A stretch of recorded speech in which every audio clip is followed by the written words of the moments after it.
The way you spend the first hour of your morning is one of the most powerful yet underestimated forces shaping the outcome of your entire day. Think of that first hour as wet cement. Whatever you imprint on it will harden and become the foundation you stand on for the next 16 or more waking hours. Most people drift through their mornings on autopilot, hitting snooze, scrolling through notifications, or rushing to get ready. They never realize that by surrendering those first 60 minutes, they're unconsciously handing over their clarity, mood, and focus to chance. When you wake up, your mind is in its most impressionable state. Your subconscious is still active, your brainwaves are slower, and your internal dialogue hasn't yet been flooded by external noise. That is precisely why the first hour is so powerful. You are literally programming yourself for how you will think, act, and feel during the day ahead. If you wake up in a rush, running late, and immediately reacting to external demands, your nervous system shifts into fight or flight mode. You begin the day feeling behind, and that sense of chasing time rarely leaves. Even small inconveniences start to feel heavier because your mental state was never given a chance to settle. In contrast, if you intentionally create space to breathe, to move your body, to drink water, to reflect or pray, you start the day from a place of control. You've already proven to yourself that you can create order instead of falling into chaos. This subtle difference compounds over time. People who master their mornings are not just morning people. They are people who understand the physics of momentum. A strong first hour gives you the inertia to handle stress, decision making, and creativity with more calmness and power later on. Consider how athletes warm up before a game. They don't jump straight into competition.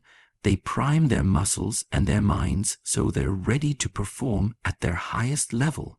Your morning is your warm-up for life. By deliberately shaping those first 60 minutes, you're stretching your mental muscles, aligning your energy, and setting your internal scoreboard to win. That might mean meditation, a few minutes of exercise, writing down your top priorities, or simply sitting quietly with a cup of water or tea while thinking about the day. The ritual itself is less important than the message it sends to your brain. I am in charge of my time. I decide how this day begins. Neurologically, this is backed by science. When you first wake up, your cortisol levels naturally rise. This is not a bad thing. It's your body's way of waking you up. But if you combine that cortisol spike with instant digital stimulation, emails, social feeds, breaking news, you overload your system and teach it to crave distraction. Over weeks and months, this weakens your focus and shortens your attention span. In contrast, if you fill that time with intention, gratitude, and purposeful movement, you train your nervous system to be more resilient. You build a mental environment where your thoughts are proactive, not reactive. This is also a time when your self-identity is being reinforced. Every action you take in that first hour is a vote for the type of person you believe yourself to be. Waking up early and stretching, that's a vote for being disciplined. Writing down 3 things you're grateful for, that's a vote for being mindful. Reading or listening to something educational instead of gossip, that's a vote for being a learner. Over weeks and months, these votes accumulate into identity, and identity is what drives long-term behavior, not willpower alone. A powerful morning also affects how you treat others.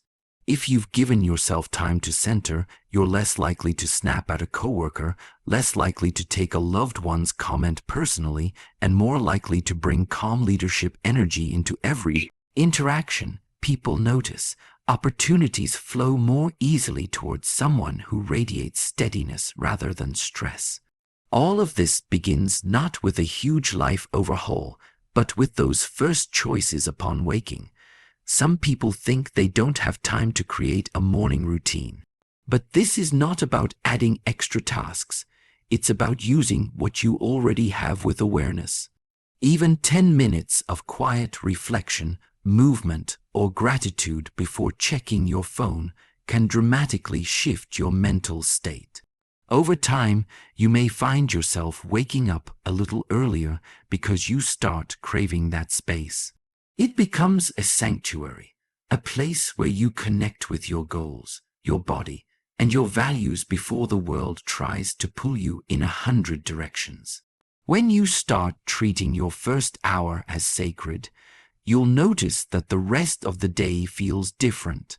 You respond instead of react. You see solutions instead of problems. You handle stress with more grace.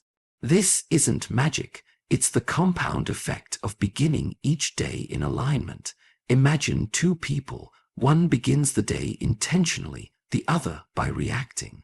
Multiply their choices over a year. The gap between them in energy, focus, and results becomes enormous.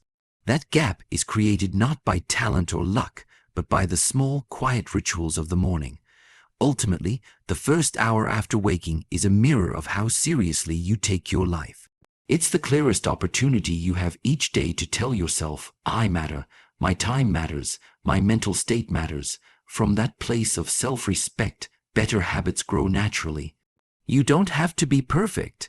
You just have to decide that those first moments belong to you and to your higher self, not to notifications, obligations, or chaos. The power of your mornings is not in how fancy they are, but in how intentional they are. And that intention, repeated day after day, is what shapes not only your days, but the direction of your entire life. Tiny, deliberate actions performed at the start of each day can seem trivial when viewed in isolation, but over weeks, months, and years, they accumulate into extraordinary transformations. The second key point, small rituals equal big results, is not simply a motivational phrase. It is a principle of life. Human beings are creatures of habit. What we repeatedly do wires itself into our nervous system, shapes our thoughts, and eventually molds our identity. The beauty of small rituals is that they are accessible to everyone. You don't need expensive equipment, hours of free time, or massive willpower. You only need the willingness to carve out a few moments each morning and dedicate them to habits that align with the person you want to become. When you wake up, you stand at a crossroads. The path of least resistance is to grab your phone, scroll through notifications, or jump immediately into the demands of the day. That path gives you a fleeting sense of stimulation, but leaves you depleted and reactive. The other path is slower and quieter. It invites you to practice small, consistent rituals that anchor you in clarity before the world intrudes. This might mean stretching for 5 minutes, taking 3 deep breaths, writing down your priorities, or drinking water before coffee. None of these actions are dramatic on their own, but they communicate a powerful message to your subconscious. I am someone who chooses intention over chaos. Every time you repeat them, you reinforce that identity. Psychologists talk about habit stacking, the idea that linking small actions together creates a chain reaction of positive behavior. For example, if you pair brushing your teeth with affirmations or drinking your morning water with writing a gratitude list, you create a mental anchor that turns a single habit into a routine. Over time, your rituals become automatic. This frees up mental energy, so instead of constantly negotiating with yourself about what to do, you simply do it. That reliability becomes a source of self-trust. You know you will show up for yourself because you've done it countless times before. That trust spills into other areas of your life, work, relationships, fitness, and decision-making, because you've trained your mind to follow through on what matters. Another hidden power of small rituals is how they shape your emotional state. The human nervous system, thrives on predictability and stability. Chaos and unpredictability create stress hormones that narrow your focus and shrink your capacity for creativity. Rituals, even very brief ones, signal safety to your body. They become a grounding force. When you perform them, you tell your nervous system, it's okay, we're in control. That calmness carries into your day, making it easier to handle challenges with composure rather than reactivity. Think of the ripple effect of one simple practice, starting your morning by writing 3 things you're grateful for. It takes less than a minute, but it shifts your attention from scarcity to abundance. Over time, your brain begins scanning for positives automatically. Or consider 10 push-ups or a 2-minute stretch routine. That small investment builds not just strength but momentum. It makes you more likely to eat well later or go for a walk after lunch. Small rituals create positive spirals. Each one fuels the next. There is also a psychological phenomenon called the progress principle. People feel more motivated and happier when they see small wins. Morning rituals are small wins. You begin your day with a sense of accomplishment, even if it's just finishing a brief meditation or reading a page of an inspiring book. That success shifts your self-perception from someone trying to change to someone who already does what successful people do. Once you see yourself that way, you make better choices automatically. Some people resist rituals because they think they will make life rigid or boring. In reality, the opposite happens. When your core practices are automatic, you free yourself from decision fatigue and create more mental space for creativity and spontaneity. You don't have to wonder how to start your day. You simply begin with your rituals, and the rest flows more easily. This is why so many high performers, athletes, artists, entrepreneurs swear by their morning routines. It's not that the rituals themselves are magical. It's that the consistency builds a stable foundation from which extraordinary work can emerge. If you've ever felt overwhelmed by big goals, this principle is your antidote. Instead of trying to overhaul your life overnight, focus on a single small practice you can do each morning. Maybe it's making your bed with care. Maybe it's sitting in silence for 60 seconds before speaking to anyone. Maybe it's writing down your top 3 priorities for the day. Choose something so simple you can't fail. Master that, then add another. Over time, you'll look back and realize you've transformed not just your mornings but your mindset, your health, and your sense of self-respect. Small rituals also deepen your relationship with yourself. When you show up for these practices consistently, you're sending a daily signal that your well-being matters. You stop living on autopilot and start treating your time as sacred.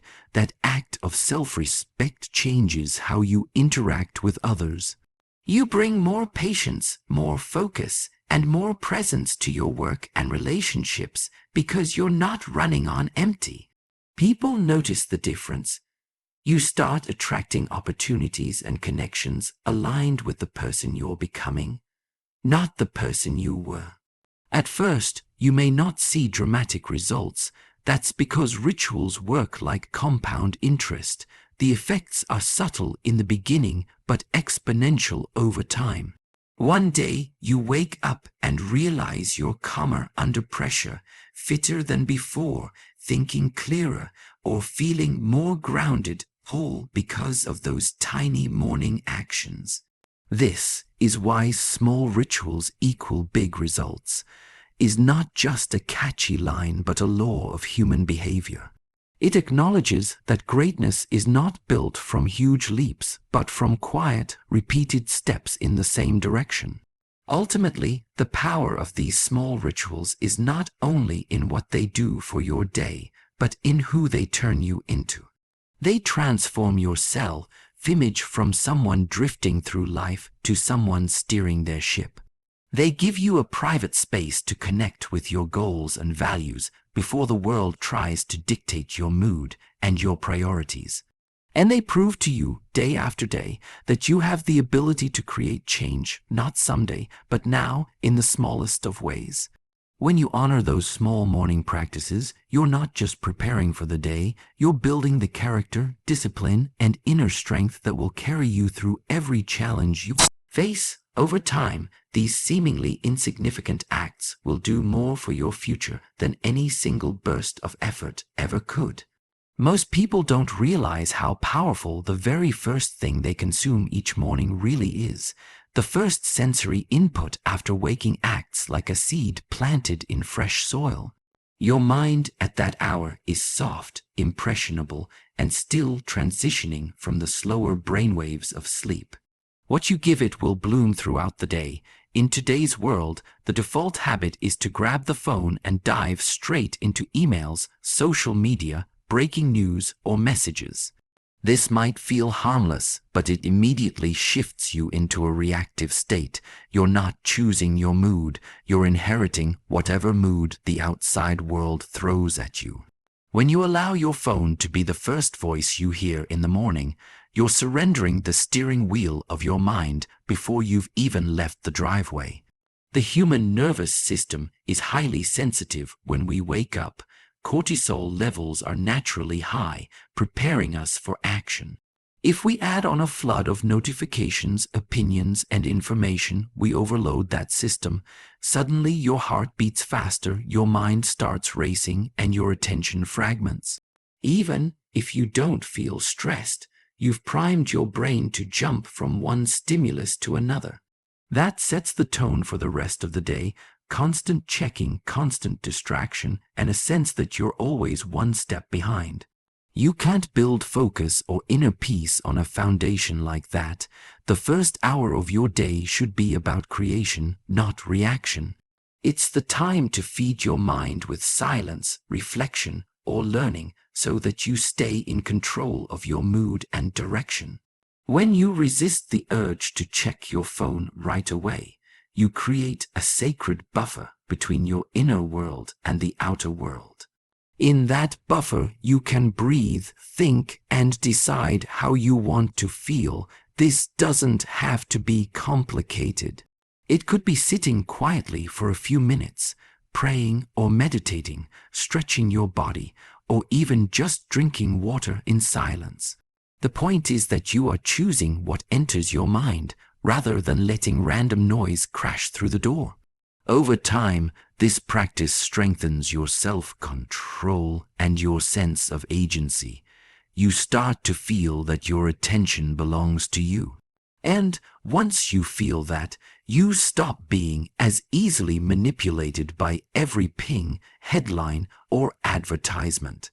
Psychologists call the first moments of the day a prime state. Your brain is especially suggestible, which is why positive affirmations, visualization, or inspirational reading can be so effective in the morning. They're not just feel-good exercises, they're programming your subconscious. By consciously choosing uplifting or instructive material before anything else, you set your mental compass for the day. Even 5 minutes of high-quality input in the morning can outweigh hours of noise later on. You're telling your mind, this is the type of thought we value. This is the mood we keep. From there, everything you do is colored by that tone. Think of it like nutrition. If you start your day with a sugary snack, you spike and crash. If you start with clean, nourishing food, you feel steady. The same is true for mental input. Digital, junk food first thing in the morning gives you a mental sugar rush and then leaves you scattered. But nourishing your mind with silence, gratitude, or learning gives you stable energy for hours. This is why successful people guard their mornings so fiercely.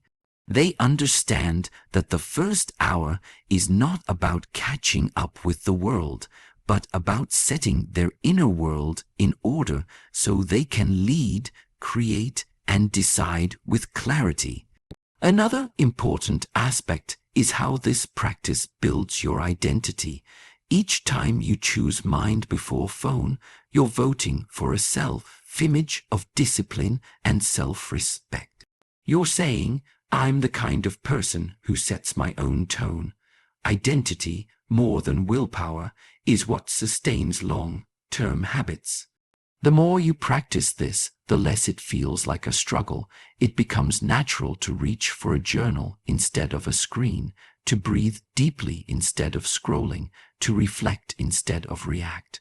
This doesn't mean you never check your phone. It just means you decide when and how. That decision is powerful. It's the difference between being a passenger and being the driver. This discipline also has ripple effects beyond your personal mood. By starting the day without the noise of the world, you're less likely to carry anxiety into your interactions. You listen better, you speak more calmly, you handle challenges with patience. People respond to that steadiness.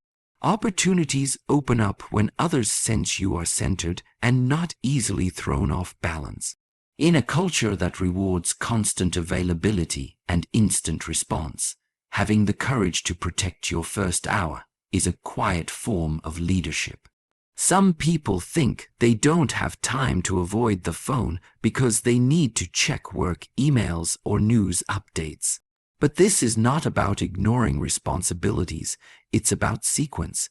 Even 5 or 10 minutes of intentional, screen-free time after waking can change your mental state dramatically. Once you've grounded yourself, you can engage with the outside world from a place of clarity rather than panic. That small shift multiplies throughout the day. You make better decisions. You waste less energy on distractions. You feel more in control of your schedule and your mind. The practice of mind before phone is simple, but it's not easy at first because we've trained ourselves to crave stimulation. The key is to replace, not just remove. Have something waiting for you in the morning, a book, a notebook, a glass of water, a breathing exercise so that you reach for it automatically. Over time, that becomes your new ritual. You'll notice that your mornings feel slower but fuller. Your thoughts are more coherent. Your mood is steadier, and perhaps most importantly, you start to trust yourself. You know you can resist the pull of the digital world long enough to honor your own mind first. In the end, the goal is not to demonize phones or technology. It's to reclaim your sovereignty over attention. The first input of the day is like the first domino in a long chain. Once it falls, everything else follows. By choosing that first domino consciously, silence, gratitude, movement, learning, you send your day in a direction of your choosing.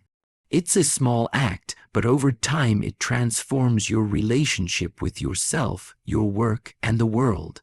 You stop being tossed around by notifications and start steering your life from the inside out. That is the quiet but profound power of mind before phone. Momentum is one of the most underestimated forces in life. The way you begin your day is like pushing the first gear of a machine. If that first movement is slow, unfocused, and erratic, every gear after it grinds harder. But if the first movement is strong and deliberate, every gear after it turns more smoothly with less effort. Morning momentum is not about perfection. It's about direction.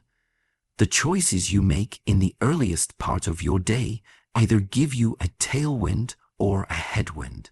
When you start with focus, health, and gratitude, you're not just improving your morning, you're creating a current that carries you through every decision, challenge, and interaction that follows. Human beings don't operate in isolated moments. Each action and thought primes the next one. This is why habits compound. A morning that begins with intention naturally leads to more intentional behaviors later in the day. If you wake up, move your body, breathe deeply, and set your priorities, you've already told your subconscious, this is who I am today. That identity becomes a self-fulfilling prophecy. You're more likely to eat better, handle stress with composure, and focus deeply on your work because your nervous system is already calibrated to clarity and discipline. In contrast, starting the day in chaos or distraction sends the opposite message. You prime yourself for scattered thinking, impulsive decisions, and reactivity. Think about momentum like a rolling snowball. At first, it's small and easy to push, but as it rolls, it gathers size and speed until it's nearly unstoppable. The same happens with your energy and mindset. The first few minutes of your day might seem insignificant, but they are the push that determines whether your snowball gathers power or fizzles out. Small, deliberate actions taken early create a sense of achievement that fuels more achievement. This is why people who consistently win their mornings often seem to glide through challenges with ease. They're not lucky. They're riding a wave they created themselves. Momentum also influences willpower. Many people think they need to summon massive self-discipline for every choice throughout the day. In reality, willpower is strongest in the morning and weakens as the day goes on. By using that early strength to build momentum, you reduce the number of hard choices you have to make later. For example, if you prepare your meals or plan your tasks in the morning, you're less likely to make impulsive decisions when you're tired in the afternoon. The morning's momentum does the heavy lifting for you, making good behavior the path of least resistance. Another dimension of morning momentum is emotional tone. When you begin the day with gratitude, reflection, or movement, you anchor yourself in an elevated state. That state becomes a lens through which you interpret everything else. A problem that might feel overwhelming in a low-energy, distracted state becomes manageable when you're grounded. People around you also feel the difference.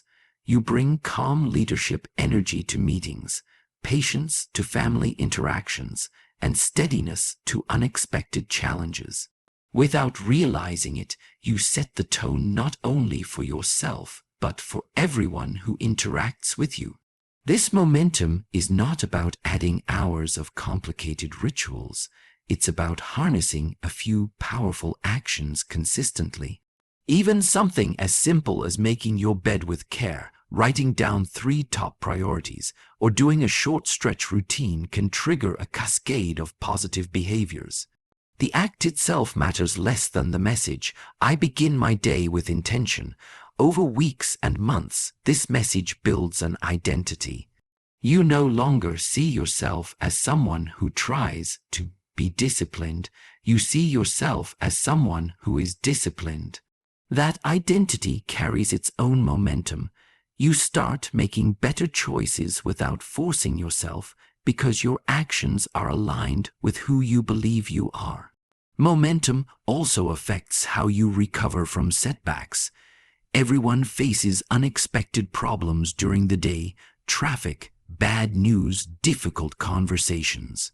When you've built momentum in the morning, these events hit a moving target. You're already in motion, already grounded. It's much easier to absorb the shock and keep going. Without momentum, the same events feel heavier and harder to bounce back from. This is why a good morning is not a luxury. It's a form of resilience training. You're not just preparing to succeed, you're preparing to withstand stress without losing your center. There's a compounding effect at play as well. Each day you build morning momentum, the next day's momentum is easier to create. Your brain begins to expect it. Your body wakes up craving the rituals. Instead of fighting to get started, you're drawn to the practices that serve you. That consistency creates exponential returns. A single intentional morning might make a small difference, but a month of them rewires your nervous system and your self-image. You start to think of yourself as someone who moves through life with purpose, and that identity shapes every aspect of your future. Some people imagine that momentum is only for high achievers or people with abundant time. In reality, It's for anyone who wants to stop feeling like life is just happening to them. Momentum is about ownership. It's a decision to begin your day in a way that honors your values and your goals. Even if your morning is only 15 minutes before kids' work or obligations, you can still claim that time. The key is to treat it as sacred, not negotiable. That sacredness is what gives the momentum power. It's your daily reminder that you're steering your own ship. Ultimately, morning momentum equals life momentum because your days are your life in miniature. How you do one day is how you do every day. If you can master the first few moves of the day, you create a rhythm that supports everything else. This is not about being perfect or rigid. It's about choosing a starting point that sends you in the right direction. The more often you do it, the less effort it takes. Eventually, it becomes your default mode, waking up, aligning yourself, moving forward with clarity. When you experience this consistently, you realize that the mornings you thought were ordinary were actually the birthplace of your future. You stop searching for motivation because you've built momentum. You stop waiting for big breaks because you're already creating small wins. And you stop doubting your ability to change because you've proven, day after day, that you can start strong and stay strong. Morning momentum is the invisible force behind every sustained success. It's not dramatic or flashy, but it's powerful, steady, and yours to create. When you choose to build it, you're no longer at the mercy of chance. You're moving with purpose, carried by a current you generated into a life that reflects your highest intentions.